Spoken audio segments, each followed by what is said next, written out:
అందరికీ నమస్కారం. ఈరోజు teacher eligibility test paper 2 Telugu విషయంలో ఛందస్సుకు సంబంధించినటువంటి విషయాలను అధ్యయనం చేద్దాం. ఛందస్సు అంటే పద్యాల యొక్క లక్షణాలను, అసలు పద్యం ఎట్లా రాయాలో ఆ విధి విధానాలను అన్నీ కూడా తెలిపేదన్నమాట ఛందస్సు. ఆ ఛందస్సు గురించి చూద్దాం. ఛందస్సు నుంచి ఖచ్చితంగా ఒక మార్కును మనం టెట్లో ఆశించవచ్చు. ఇక ఈ ఛందస్సు గురించి ఫస్ట్ చూస్తే, పద్యాలు మనం అనుకున్నట్టుగా పద్యాలు రాసేటువంటి పద్ధతులను, లక్షణాలను వివరించేది ఛందస్సు. పద్యాలు ఎట్లా ఏర్పడతాయి మరి అంటే గణాలతో ఏర్పడతాయి. గణం అంటే ఏంటి? సమూహమే. గణాలతో ఏర్పడే ఏ సమూహం మరి అనేది ఇక్కడ ఇంపార్టెంట్. గణాలకు ఇక్కడ ఆధారం గురువు, లఘువు అనమాట. గురువునేమో మనము ఇట్లా మన ఇంగ్లీష్లో ఉండేటువంటి ఆల్ఫాబెట్స్లో యు ఉంటుంది కదా, అట్లాంటి ఆకారంతో సూచిస్తాం. లఘువును నిలువు గీతతో సూచిస్తాం. ఇట్లా పద్యాలు మొత్తానికి గణాలతో ఏర్పడతాయి. ఈ గణాలకు ఆధారం గురువు, లఘువు. ఈ గురువు లఘువులకు సంబంధించి అంటే ఇవి ఎట్లా పలకబడతాయి అంటే, చేతివేళ్లను మామూలుగా ఇట్లా మనం చిటికే అంటాం కదా, చిటికే వేసేటువంటి కాలంని మాత్ర అంటాం తెలుగులో. చిటిక వేసేటువంటి కాలంని ఛందశాస్త్రంలో మాత్ర అంటాం. ఒక మాత్రా కాలంలో అంటే దీన్నే మళ్ళీ అక్షరంలో 4వ వంతు అట్లా అని కూడా చెప్తాం. మాత్ర అంటే ఒక మాత్రా కాలంలో ఉచ్చరించబడేది లఘువు. 2 మాత్రల కాలంలో ఉచ్చరించబడునది గురువు. చిటిక వేసే కాలము మాత్ర అంటే ఒక మాత్రా కాలంలో పలికితేనేమో లఘువు, 2 మాత్రల కాలంలో పలికితే గురువు. ఓకేనా? తర్వాత గురువు లఘువులని ఎట్లా గుర్తించాలో చూద్దాం. దాన్ని బట్టి మనకి అసలు అంటే ఛందస్సులో మనం నేర్చుకోబోయేటువంటి అంశాలు అర్థం కావాలన్నా మనకు ముందు గురువు లఘువులకు సంబంధించి అసలు ఎట్లా గుర్తుపడతాం అనేది కొంత తెలవాలి. ఇక్కడ ఫస్ట్ గురువు లఘువులను గుర్తించడంలో లఘువుని ఎట్లా గుర్తిస్తాం అనేది చూస్తే, హ్రస్వ అక్షరాలన్నీ లఘువులు. హ్రస్వ అంటే పొట్టివండి, చిన్న అక్షరాలు. ఈ పొట్టి అక్షరాలని లఘువులుగా గుర్తించాలి. అ, ఇ, ఉ, రు ఇట్లాంటి ఇవి లఘువులు అనమాట. ఇవి ఎక్కడొచ్చినా లఘువులే. ఇంకా తర్వాత హ్రస్వాచ్చులతో కూడిన హల్లులు లఘువులు. హ్రస్వాచ్చులు అంటే ఇవేనండి. గుణింతాల్లో మనకి గుణింత పదాలు ఎట్లా ఏర్పడతాయి? అచ్చులు కలిసినప్పుడే ఏర్పడతాయి కదా. కా ప్లస్ ఆ కలిసినప్పుడు కా అవుతుంది, కా ప్లస్ ఈ కలిస్తే కీ అవుతుంది, ఇట్లా కదా. అయితే ఇక్కడ హ్రస్వాచ్చులు గుర్తుపెట్టుకోండి, అంటే పొట్టి అచ్చులు అంటాం. ఇక్కడ కీ అన్నప్పుడు కా ప్లస్ మొదటి ఈ కలిసి కీ అయింది. కో అన్నప్పుడు కా ప్లస్ ఓ కలిసి కో అయింది. మొదటిది ఓ, 3 ఉంటాయి కదా అది. రు అన్నప్పుడు మొదటి ఊ ఇట్లా. అంటే ఇక్కడ హ్రస్వాచ్చులు అన్నప్పుడు కి, కో, రు ఇట్లాంటివి కూడా లఘువులు అనేది గ్రహించండి. తర్వాత ఒట్రుసుడి గల హ్రస్వ అక్షరాలు లఘువులు. ఇక్కడ ఒట్రుసుడి అంటే మనకు క్రూ, త్రూ ఉంటాయి కదా, రుత్వంతో క్రూ ఇట్లాంటివన్నీ కూడా ఒట్రుసుడితో కూడినటువంటి అక్షరాలు. తర్వాత ఇవి లఘువులు. సంయుక్త అక్షరాలు అన్నీ లఘువులు. సంయుక్త అక్షరాలు, ద్విత్వాక్షరాలు కూడా మనకు తెలుసు. సంయుక్త అక్షరాలు అంటే ఒక హల్లు కింద వేరే హల్లు యొక్క ఒత్తు చేరుతుంది. ఇప్పుడు కన్య అన్నప్పుడు నాకు యా ఒత్తు చేరుతుంది, జ్ఞ. పద్మ అన్నప్పుడు దాకు మా ఒత్తు, ధ్మ. ఇట్లా అంటే జ్ఞ, ధ్మ ఇట్లాంటివన్నీ సంయుక్త అక్షరాలు. ఇవన్నీ లఘువులే. ద్విత్వాక్షరాలు అంటే ఏ హల్లుకు ఆ హల్లు ఒత్తే చేరుతుంది. అట్లా తాకి తావొత్తు, కాకి కావొత్తు ఇట్లా. ఇవి ద్విత్వాక్షరాలు. ఇవి కూడా లఘువులు అంటే సంయుక్త ద్విత్వాక్షరాలు. తర్వాత ఒట్రుసుడి ఉన్నవి. తర్వాత మన హ్రస్వ అచ్చులతో కూడిన హల్లులు, తర్వాత హ్రస్వ అక్షరాలు, ఇవన్నీ కూడా లఘువులు అనే విషయం గ్రహించాలి. తర్వాత గురువు. గురువు అంటే ఏంటి, ఎట్లా గుర్తుపట్టాలి అన్నప్పుడు దీర్ఘాక్షరాలు. దీర్ఘాక్షరాలు అంటే మనం ఇందాక పొట్టి హ్రస్వ అచ్చులు అన్నాం కదా, ఈ అన్నం. ఇప్పుడు ఇట్లా రెండో అనమాట. అంటే దీర్ఘంగా పలుకుతాం వాటిని.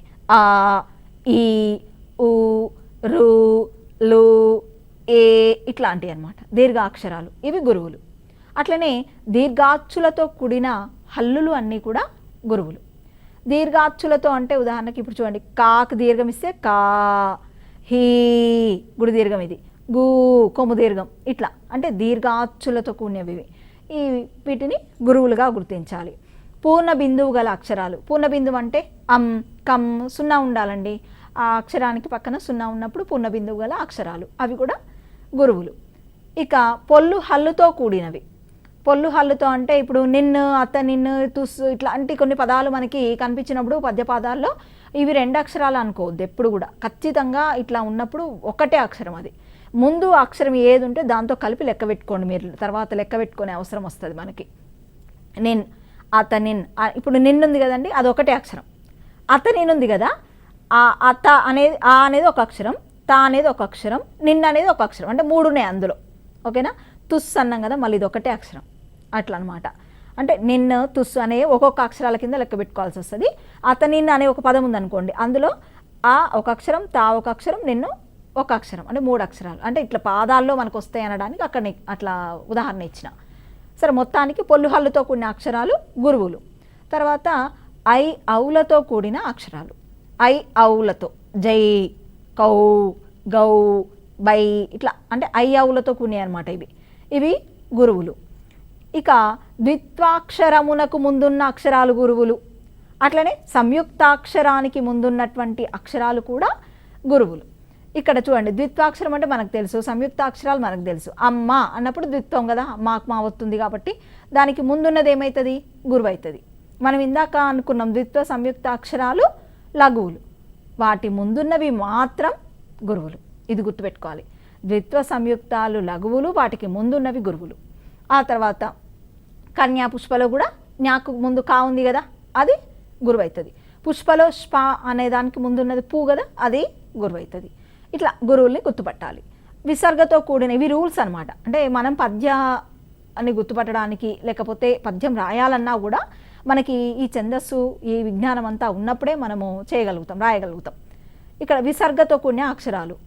దుఃఖం అంటాం, దుఃఖం అన్నప్పుడు దూకు విసర్గ ఉంది కదా, అట్లా అనమాట. విసర్గతో కూడిన అక్షరాలు, ఆ 2 చుక్కలు ఉన్నది గుర్తుని మనం విసర్గ అంటాం. ఇవన్నీ కూడా గురువులు.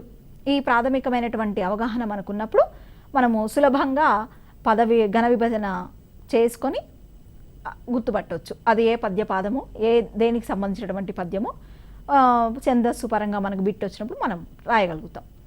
ఇక ద్రు అనేది సరే సంయుక్త అక్షరము, దానికి ముందుండేటువంటి అక్షరము లఘువే.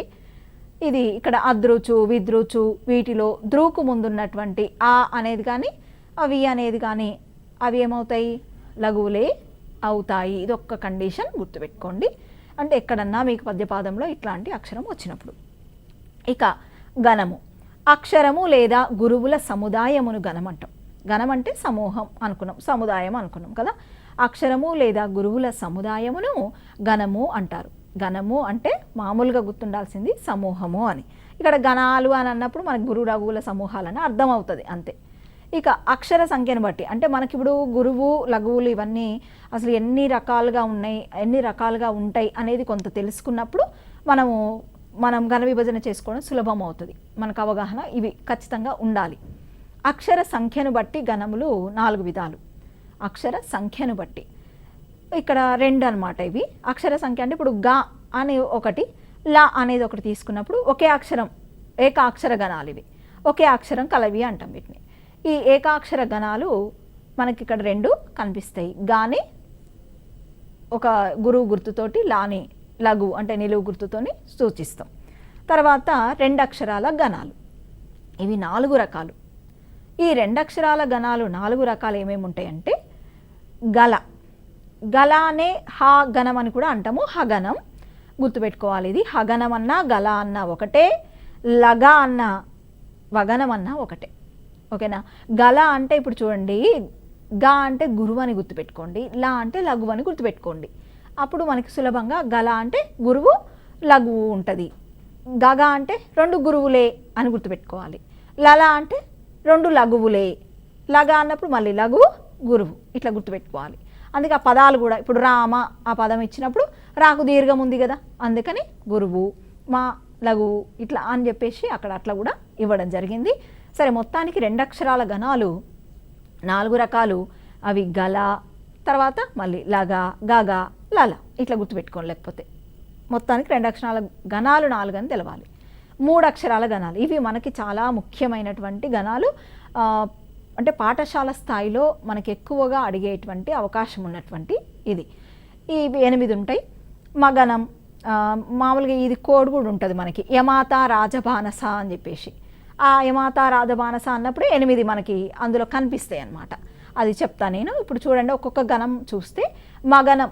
మగనం అన్నప్పుడు 3 గురువులు ఉంటే మగనం, ఒక గురువు 2 లఘువులు ఉంటే భగనం, ఒక లఘువు తర్వాత గురువు మళ్ళీ లఘువు ఉంటే అంటే మధ్య గురువు జగనం అంటాం. తర్వాత అంత్య గురువు సగనం, అంటే మొదటి 2 లఘువులు చివరికి గురువు, అట్లా వచ్చినప్పుడు సగనం. ఆ తర్వాత నగనం అంటే 3 లఘువులు ఉండడం, 3 గురువులు ఉంటే మగనం, 3 లఘువులు ఉంటే నగనం. ఈ అగనం అంటేనేమో ఒక లఘువు 2 గురువులు ఉంటాయి. రగనం అంటే మధ్య లఘువు, రగనం అంటే మధ్య లఘువు, అంటే 2 కూడా అటుపక్క ఇటుపక్క గురువులు ఉంటాయి. తగనం అన్నప్పుడు ఇక్కడ కూడా అంత్య లఘువు, కాకపోతే ముందు 2 గురువులు ఉంటాయి. 2 గురువులు మొదట ఉండి తర్వాత లఘువు ఉంటే అది తగనం. దీన్ని గుర్తుపెట్టుకోవడానికి మనకి కోడు చిన్నప్పటి నుంచి మనం అనుకుంటుందే బాగా అందరికీ నోటికి వచ్చు అనుకుంటా, యమాత రాజమానస లగం. ఇది ఏంటంటే ఇక్కడ దీర్ఘాలు పెట్టడానికి, అంటే మనము చదవడానికి మనకి ఒక్కొండ గుర్తులు బండ గుర్తులు అని సైకాలజీలో చదువుతూ ఉంటాం. అంటే మనకు ఒక విషయం గుర్తుపెట్టుకోవడానికి మనం కొన్ని గుర్తులను ఏర్పరచుకుంటూ ఉంటాం. ఆ గుర్తుల ఆధారంగా మనకు ఆ విషయం అంతా గుర్తొస్తూ ఉంటుంది. అట్లా ఇక్కడ కూడా యమాత అట్లా దీర్ఘాలు రాసుకోవటం వల్ల పలకడానికి సులభమవుతుంది ఒకటి. రెండోది దాని గణం తెలుసు, అంటే అది గురువా లఘువా అనేది కూడా మనం గుర్తించగలుగుతాం. ఇప్పుడు యా ఉందనుకోండి, అది లఘువు, అక్కడ దాని రూపాన్ని బట్టి. మాకు దీర్ఘం రాసినాం కదా గురువు, తాకు దీర్ఘం ఉంది కదా గురువు, రాకు దీర్ఘం ఉంది కదా గురువు. జా అన్నం, జా అంటే దానికి దీర్ఘం లేదు కదా లఘువు. భా అంటే దీర్ఘం ఉంది కదా అక్కడ కాబట్టి గురువు. నా అంటే దీర్ఘం రాసుకోలే కాబట్టి లఘువు. సా అంటే లఘువు, లా లఘువు, గమ్ అన్నం కాబట్టి గురువు.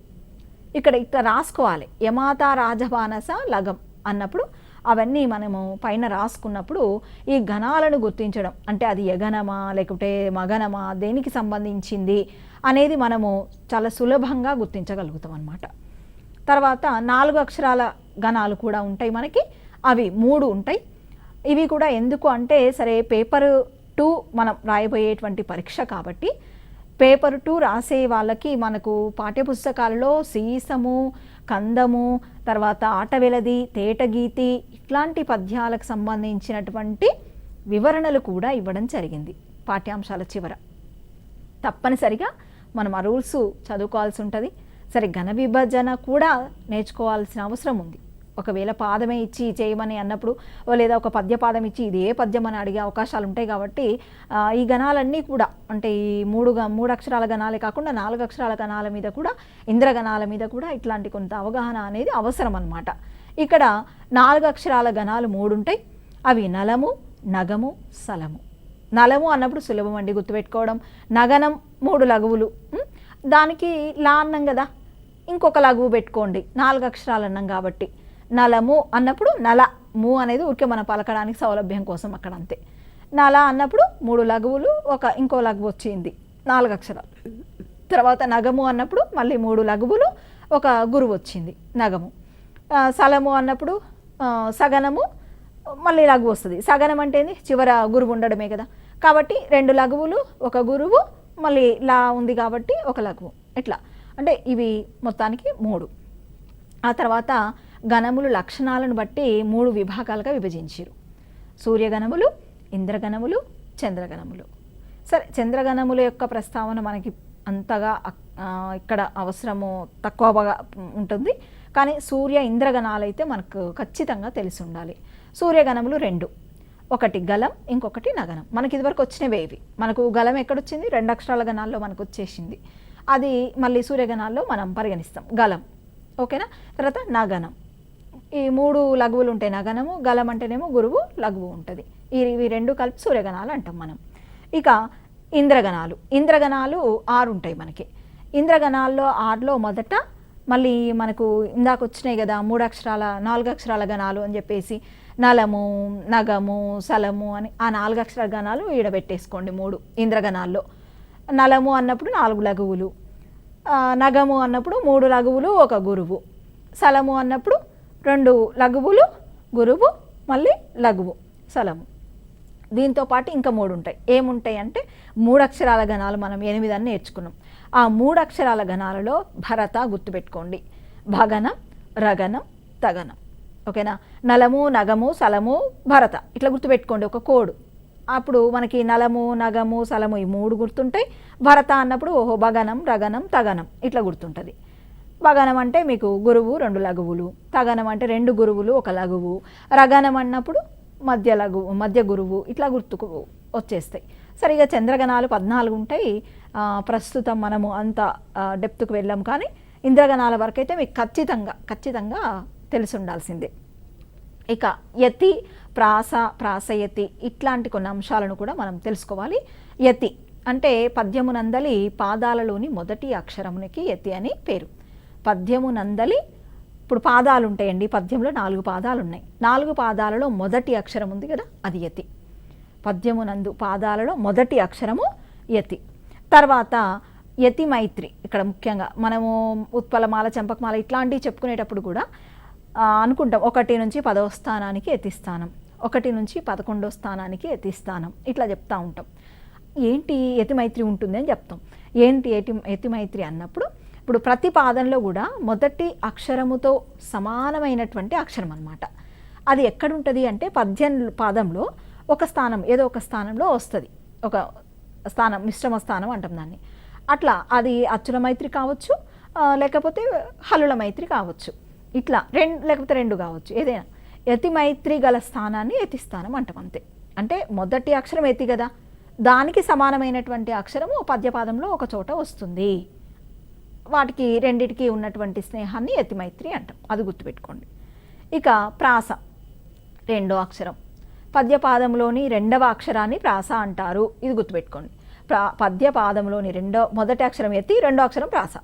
2వ అక్షరం ప్రాస కదా, మరి ప్రాస నియమం అంటారు. ప్రాస నియమం అంటే ఇప్పుడు పద్యంలో 4 పాదాలు ఉన్నాయి కదా, 4 పాదాలలో కూడా 2వ అక్షరము సేమ్ ఉంటుంది అన్నమాట. సేమ్ ఎట్లా అంటే అచ్చుకు ప్రాధాన్యము, అంటే హల్లు కంపల్సరీ అట్లాగే ఉండాలి, అచ్చు మారొచ్చు అనమాట, హల్లు మారదు. అది ఇక్కడ ముఖ్యంగా గుర్తుపెట్టుకోవాల్సింది. అంటే 4 పాదాల్లో 2వ అక్షరం సమానంగా ఉండడము ప్రాస నియమం అయితే, ప్రాసలో అచ్చుకు ప్రాధాన్యము ఉండదు, అంటే ఇక్కడ అచ్చు మారుతుంది అనేది. హల్లు మాత్రం కంపల్సరీ. అది ఇప్పుడు పద్యంలో 4 పాదాలు ఉన్నప్పుడు 4 కూడా కా ఉందనుకోండి, హల్లు అది మారదిగా. కా అనేది బేస్. కాకి సంబంధించి కా ఉండొచ్చు, అంటే 2వ అక్షరంగా, కీ ఉండొచ్చు, కు ఉండొచ్చు, ఏదైనా ఉండొచ్చు. అంటే కు అంటే అచ్చులు మారుతున్నాయి, అక్కడ గుణింతం మారుతుంది అని అట్లా గుర్తుపెట్టుకోండి. ఇక ప్రాసయతి. ప్రాసయతి అన్నప్పుడు యతి మైత్రికి బదులు, ఇందాక యతి మైత్రి అన్నాం, అంటే యతి మొదటి అక్షరము మళ్ళీ దానికి సంబంధించిన సమానమైన ఒక అక్షరం వస్తుంది పాదంలో అని, అదే యతి మైత్రి. ఇక్కడ ప్రాసయతి అంటేనేమో యతి మైత్రి కొన్నిట్లో పాటించరు. ఇంకా ప్రాసాక్షరం ఉంటుంది కదా, ఆ ప్రాసాక్షరంలో యతిని ఉంచుతారనమాట. దాన్నే ప్రాసయతి. అంటే యతి మైత్రికి బదులు ప్రాసాక్షరంలో యతిని ఉంచడమే ప్రాసయతి. ఇక్కడ ప్రాసకు మైత్రి ఉంటుంది, అక్కడేమో యతికి మైత్రి ఉంటుంది కదా, ఇక్కడ ప్రాసకు మైత్రి ఉంటుంది. అంటే ప్రాసాక్షరానికి యతి స్థానము తర్వాత ఉన్న అక్షరానికి మైత్రి ఉంటుంది, అది గుర్తుపెట్టుకోవాలి. ప్రాసాక్షరము 2వది కదా, మళ్ళా యతి స్థానం ఒకటి ఉంటుంది కదా, యతి స్థానం తర్వాత ఒక అక్షరం ఉంటుంది కదా, ఆ అక్షరానికి ఉండేటువంటి మైత్రి అన్నమాట, అది ప్రాసయతి. ప్రాసయతి అంటే యతి స్థానము తర్వాత ఉన్న అక్షరానికి, ప్రాసాక్షరానికి ఉండే మైత్రి. ఇక పద్యాలు మనకి 3 రకాలుగా కనిపిస్తాయి. పద్యాలు మనకి 3 రకాలుగా కనిపిస్తాయి అన్నమాట. ఈ పద్యాల్లో ప్రధానంగా మనకి వృత్తాలు, జాతులు, ఉపజాతులు 3 రకాలు. మనకు ప్రధానంగా ఇవి అన్నీ, అంటే 10వ తరగతి వరకు అన్నిటి గురించి కూడా కొంత టచ్ చేయడం జరిగింది కాబట్టి మనం అన్నిటికీ సంబంధించి అవగాహన ఏర్పరచుకోవాల్సిందే. ముఖ్యంగా ఈరోజు వృత్తాల గురించి చూద్దాం. వృత్త పద్యాలకు సంబంధించి మనకి ఏం రూల్స్ ఉన్నాయి అనేది ఒకసారి చూస్తే, గణ నియమం ఉంటుంది, యతి నియమం ఉంటుంది, ప్రాస నియమము ఉంటుంది. గణ నియమము, యతి నియమము, ప్రాస నియమం, ఈ 3 ఉన్నప్పుడు దాన్ని ఏమనాలి? వృత్త పద్యం అనాలి. వృత్త పద్యాల్లో సాధారణంగా 3 అక్షరాలతో ఏర్పడినటువంటి గణాలు ఉంటాయి. వృత్త పద్యాలు ఎన్ని రకాల గణాలతో ఉంటాయి? అక్షరాలు 3 అక్షరాల గణాలు కనిపిస్తాయి మనకి. ఇవి వృత్త పద్యాలు ఎన్ని ప్రధానంగా మనం ఇప్పుడు నేర్చుకొని చాలా ఉంటాయి, కానీ మనం ప్రస్తుతానికి మన సిలబస్లో ఉన్న ఉత్పలమాల, చంపకమాల, శార్దూలము, మత్తేభము వీటి గురించి తెలుసుకుందాం. సరే, ఇక జాతుల గురించి ఒక అవగాహన. గణ నియమం ఉండదు, యతి నియమం ఉంటుంది, ప్రాస నియమం ఉంటుంది. అక్కడ గణ, యతి, ప్రాస 3 నియమాలు ఉంటాయి ఏది వృత్తాల్లో. ఇక్కడ గణ నియమం ఉండదు, యతి, ప్రాస నియమం ఉంటుంది. వీటిని జాతులు అంటాం. కంద, తర్వాత కందము, ద్విపద ఇట్లాంటివి జాతి పద్యాలు అనమాట. ఇక ఉపజాతుల గురించి చూసినప్పుడు మళ్ళీ అక్కడ జాతులు చెప్పుకునేటప్పుడు ఆ చర్చని మళ్ళీ కొనసాగిద్దాం. ఇక ఉపజాతులు ఇక్కడ గణ నియమము, ప్రాస నియమము లేకుండా యతి నియమమే ఉంటుంది అనమాట. అట్లా యతి నియమము కలిగినటువంటి పద్యములను ఉపజాతులు అంటాం. ఆటవెలతి, తేటగీతి, సీసం ఇట్లాంటి ఉపజాతి పద్యాలు. అయితే ఈ చర్చను కూడా మళ్ళీ ఉపజాతులు మనం చెప్పుకుందాం. ఆటవెలది, తేటగీతి ఆ టైంలో దీన్ని కొనసాగిద్దాం. ఈరోజు వృత్తములు అంటే ఇప్పుడు చూడండి, ఇక్కడ వాస్తవంగా మనకి ఉత్పలమాల అది క్రమ సంఖ్య మొదటిది అనుకోండి, పద్యం పేరు, తర్వాత మీకు వరుసగా అవి గణాలు, తర్వాత యతి స్థానం కూడా ఇవ్వడం జరిగింది. ఆ టేబుల్ ఒకసారి చూడండి. ఒకటి ఉత్పలమాల అన్నాం కదా, అంటే మీకు ఇంకొక దగ్గరనే ఉంటే మంచిగా అర్థమవుతాయి అనేటువంటి ఉద్దేశం అనమాట. ఉత్పలమాల మొదటిది వృత్త పద్యాలలో. ఇందులో భరణభ, భరవ అనే గణాలు ఉంటాయి. ఏ గణాలు? భ, ర, న, భ, భ, ర, వ. ఈ గణాలు వరుసగా ఉంటాయి. 1 నుండి 10వ స్థానం యతి స్థానం. 10వ అక్షరానికి అంటే 1వ అక్షరానికి 10వ అక్షరానికి యతి ఉంటుంది, మైత్రి. ఆ తర్వాత మొత్తం ఆ పద్య పాదంలో 20 అక్షరాలు ఉంటాయి. ఆ పాదంలో ఎన్ని అక్షరాలు? 20 అక్షరాలు ఉంటాయి. అదేవిధంగా ఇంకా ప్రాస నియమం ఉంటుంది ఖచ్చితంగా ఈ వృత్త పద్యాలకు. అదొకటి గుర్తుపెట్టుకోవాలి. మొత్తానికి ఉత్పలమాల అనగానే భరణభ, భరవ 20 అక్షరాలు, 1 నుండి 10 యతి స్థానం, ప్రాస నియమం ఉంటుంది. ఇంతవరకు మాత్రం అసలు మర్చిపోవద్దు. ఈ చంపకమాల అనగానే నా, జా, భ, జా, జా, జా, ర ఈ గణాలు ఉంటాయి వరుసగా. నాజ, భజ, జయజర అంటాం. యతి స్థానం 1 నుండి 11 అక్షరాలకి. మొత్తం ఎన్ని అక్షరాలు ఉంటాయి పద్యపాదంలో అంటే 21 అక్షరాలు ఉంటాయి. తర్వాత శార్దూలం, మస, జస, తతగ ఈ గణాలు వరుసగా ఉంటాయి. యతి స్థానం 1 నుండి 13వ అక్షరము. మొత్తం పాదంలో ఎన్ని అక్షరాలు? 19 అక్షరాలు ఉంటాయి. నేను చెప్తా ఈ అక్షరాలు ఎందుకు అనేది నేను మీకు మంచిగా అర్థం అయ్యేటట్టు చెప్తా. మత్తేవము అంటేనేమో సభరణమయవ. ఈ గణాలు వరుసగా ఉంటాయి. 1 నుండి 14వ స్థానానికి యతి స్థానం ఉంటుంది. ఇందులో కూడా పద్యపాదంలో మొత్తం 20 అక్షరాలు ఉంటాయి. అయితే ఇక్కడ ప్రధానంగా సరే అన్నిటికీ కూడా ప్రాస నియమం ఉంటుంది. ఇక్కడ మనకి సరే పాఠ్యపుస్తకాల్లో 8th నుంచి అట్లా మనకి ఛందస్సు పరిచయం జరిగింది ఎక్కువగా. కాబట్టి 10వ తరగతి వెళ్ళేసరికి మనకు ఆటవెలది, తేటగీతి, సీసము ఇట్లాంటి మొత్తం వివరణలు కూడా ఇవ్వడం జరిగింది. కాబట్టి అవి అన్నీ ఒకసారి రూల్స్ కష్టమైనా చదువుకోవాల్సిందే, తప్పదు, చదువుదాం. ఇక ఇప్పుడు ఉత్పలమాలకు సంబంధించి ఇక్కడ భరణభ, భరవ 20 అక్షరాలు అన్నాం కదా. ఒక పాదము తీసుకున్నప్పుడు ఏం లేదు, ఇక్కడ అక్షరాల సంఖ్య ఏంది అని అంటే ఉత్పలమాలలో 20, చంపకమాలలో 21, శార్దూలం 19, మత్తేబం 20 ఇట్లనే గుర్తుపెట్టుకోండి. ఇప్పుడు నేను చెప్పిన ఆర్డర్లోనే గుర్తుపెట్టుకోండి. ఇట్లా 20, 21, 19, 20 ఇట్లా గుర్తుపెట్టుకోండి, సులభంగా ఉంటుంది. ఎప్పటికీ ఇంకా అది మర్చిపోమన్నమాట. 20, 21 ఒక 2 అయిపోయినాయి, 19, 20 నెక్స్ట్ అనమాట. శార్దూలం, మత్తేబం. తర్వాత భరణభ, భరవ, నజభజ, జజర, మస, జస, తతగ, సభరణమయవ. ఎక్కువగా శార్దూలం, మత్తేబం కన్ఫ్యూజ్ అవుతూ ఉంటారు పిల్లలు చాలామంది. ఇక్కడ మత్తేబము అన్నప్పుడు సభరణమయవ, మాకి దోస్తు లేదు ఇట్లా గుర్తుపెట్టుకోండి. మస, జస, తతగ కాదు మత్తేబం అంటే, అట్లా గుర్తుపెట్టుకోండి. ఎందుకంటే చాలామంది ఇక్కడ కన్ఫ్యూజ్ అవుతూ ఉంటారు. తర్వాత శార్దూలం అంటే మస, జస, తతగ. ఇక యతి స్థానాన్ని కూడా ఈజీగా గుర్తుపెట్టుకోవచ్చు ఇదే ఆర్డర్లో.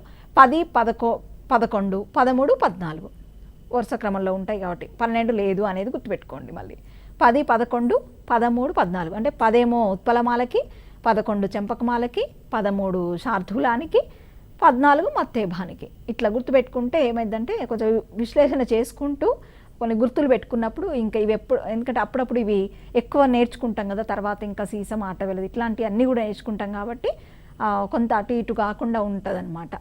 తర్వాత సరే మనము ఉత్పలమాలకు సంబంధించి ఒక పాదాన్ని విభజన చేసేది చూద్దాం. ఇప్పుడు మనకి మామూలుగా పద్యపాదాలు ఉంటాయి. పద్యాలు మీకు పాఠంలో చూసినప్పుడు కూడా పద్యముకి మొదటనే అది ఉత్పలమాల పద్యమా, చంపకమాల పద్యమా, మత్తేబమా, శార్దూలమా అనేది తెలుస్తుంది అనమాట. అంటే చ అని కానీ, ఉ అని కానీ, మా అని కానీ ష్యా అని కానీ మీకు ఇస్తాడు. దాన్ని బట్టి మీరు అదే పద్యమో కూడా తెలుస్తుంది. కానీ మనకు పరీక్షలో అట్లా రాదు కదా. ఒక పాదం ఇచ్చి అది ఏ ఛందస్సుకు ఏ పద్యానికి సంబంధించిన పాదము అంటే ఉత్పలమాలన, చెంపకమాలన ఇట్లా అడగొచ్చు. లేకపోతే మీకు ఒక పాదమే ఇవ్వాల్సిన అవసరం లేదు. లేకపోతే ఏదైనా గణాలు ఇచ్చి కూడా ఇది ఏ రకమైనటువంటి గణం అని అడగొచ్చు. లేదంటే ఉత్పలమాలలో ఎన్ని అక్షరాలు ఉంటాయని అడగొచ్చు. ఇట్లా ఏ రకంగా మనం బిట్ అడిగినా చేయగలగాలి. సరే, మనం కనీసం ఒకటి చేద్దాము విభజన. ఇప్పుడు బీదల కన్న వస్త్రములు పేర్మిన సంగుము తుచ్చ సౌఖ్య సంపాదనకై అని ఒక పద్యం ఉంది మనకి. ఆ పద్య పాదం ఒక లైన్ తీసుకుందాము. తీసుకున్నప్పుడు చూడండి, ఘన విభజన మనకు మొదట ఈ అక్షరాలను లెక్క పెట్టుకోగానే మనకి 20 అక్షరాలు వస్తాయి. ఓకే, 20 ఉన్నప్పుడు ఉత్పలమాలన అది మత్తేవమా అనేది ఒక కన్ఫ్యూషన్ వస్తుంది. సరే, ఉత్పలమాల అని గుర్తుపట్టడానికి మొదట పాదాన్ని విభజన చేసుకోండి 3 ఇక్కడ చూడండి. లేదా గణాలు గుర్తుంచుకోండి. మొదట గణాలు గుర్తుంచుకోండి, చాలా సులభం అవుతుంది. కొంతమంది ఏం చేస్తారంటే సరే 3 విభజించుకుంటూ పోతారు. ఎందుకంటే ఆ పాదాన్ని చూడంగానే మనకి అది అర్థమవుతుంది అక్షర సంఖ్యను బట్టి కూడా. బీదల బి అన్నప్పుడు దీర్ఘం ఉంది కదా, బి అన్నప్పుడు దీర్ఘం ఉంది కాబట్టి గురువు. దా అంటే లఘువు, లా అంటే లఘువు. అట్లనే మరి ఇక్కడ కా లఘువు కావాలి కదా, కాదు. ఎందుకు కాదు? నాకి నా వస్తుంది అంటే అదే అక్షరం ద్విత్వాక్షరం. ద్విత్వానికి ముందున్నది ఏమవుతుంది? గురువు అవుతుంది. అవునా? అందుకని గురువు. తర్వాత ద్విత్వ సంయుక్తాలు లఘువులు కదా. మళ్ళీ తర్వాత వా కూడా మళ్ళీ మనకు సంయుక్తాక్షరం అక్కడ వచ్చేసింది కాబట్టి అది కూడా మళ్ళీ ఏమవుతుంది? వా అనేది గురువు అవుతుంది. ఇట్లా అంటే ఆ ఉన్నాయన్నీ కూడా ఇప్పుడు కన్న వస్త్రములు మళ్ళీ స్త్రా ఏమవుతుంది? లఘువు అవుతుంది. లు 2 కూడా లఘువులు అవుతాయి. ఇట్లా 3 చేసుకోండి. చేసుకున్నప్పుడు పే అన్నప్పుడు మళ్ళీ అది ఖచ్చితంగా దీర్ఘము ఉంది. మీ అనేది మళ్ళీ సంయుక్తాక్షరం కాబట్టి అట్లా కూడా గురువు అవుతుంది. మీ మాత్రం లఘువు అవుతుంది. నో లఘువు అవుతుంది. అవునా? సమ్ అంటే గురువు అయింది. గు అంటే మళ్ళీ అట్లా. ఇవన్నీ కూడా అంటే గురువు లఘువులు అనేది మీకు ఇప్పుడు చెప్పిన రూల్స్. గురువుని లఘువుని ఎట్లా గుర్తించాలో కనుక అర్థమైనప్పుడు 3 చేసుకోండి. అక్షర సంఖ్యను లెక్క పెట్టుకోండి. దాన్ని బట్టి ఇట్లా విభజన చేసినప్పుడు మీకు అర్థమవుతుంది. మనము అవసరమైతే నెక్స్ట్ క్లాస్ మనం ఈ విభజన అంతా కూడా బోర్డు మీద చెప్పుకుందాం. ఇవన్నీ అంటే ఉత్పలమాల దగ్గర నుంచి మన తేటగీతి ఆటవెలది వరకు కూడా వీలైన వరకు ఇప్పుడు అర్థమైనటువంటి ప్రాథమిక అంశాలను బట్టి మీరు ఘన విభజన పాఠ్యపుస్తకాలలో ఉన్న పద్యాలను తీసుకొని ఇట్లా 3 చేస్తూ గురువు లఘువులను గుర్తించడం వరకు ప్రాక్టీస్ చేయండి. సరే, మొత్తానికి ఉత్పలమాల అంటే అది చెంపకమాలకు కూడా ఒక ఉదాహరణ ఇవ్వడం జరిగింది. చూడండి స్క్రీన్ మీద. అది కూడా ఒకసారి ఆ విభజనను పరిశీలించండి. దాన్ని బట్టి మీరు కొన్ని మళ్ళీ చేయండి. తదుపరి క్లాస్లో మళ్ళీ కలుసుకుందాం. అందరికీ నమస్కారం.